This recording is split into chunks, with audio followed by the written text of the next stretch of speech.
उनकी स्त्रियां ही घरों में थी। उस कठिन अवस्था में भी शिवजी के स्वरूप का इतना सुंदर सुंदर था कि उसे देखते ही सब ऋषि पत्नियां उनके ऊपर मोहित हो काम के वशीभूत हो गई। वे आपस में एक दूसरे को संबोधित करते हुए बोली, हे सखी, उस स्त्री को बड़ी भाग्यवान समझना चाहिए जो इनके शरीर से जा लिपटे।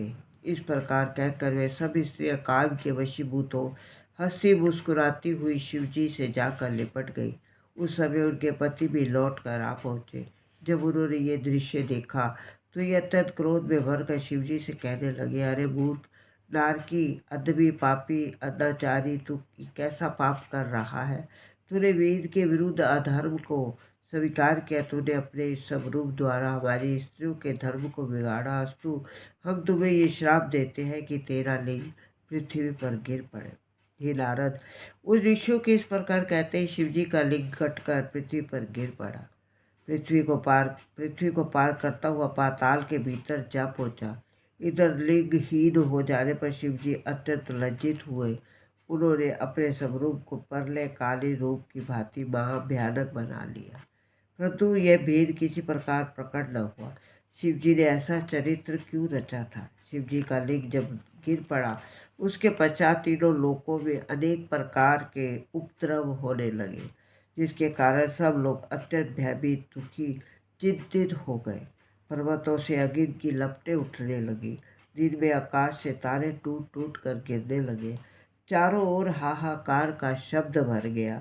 ऋषि मुनियों के आश्रम में ये उत्पात सबसे अधिक हुए, परंतु ये भेद की कोई नहीं जान सका कि इन उपद्रवों का मूल कारण क्या है।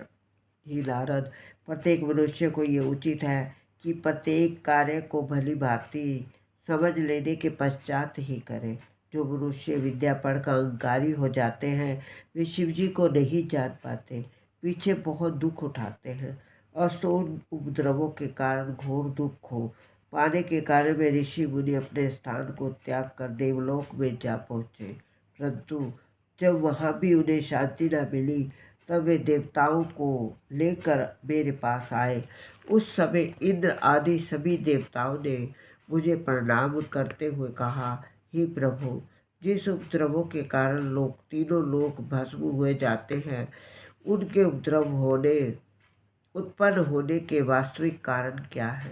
देवताओं की बात सुनकर मैंने बहुत विचार किया, परंतु वास्तविक रहस्य को नहीं समझ पाया।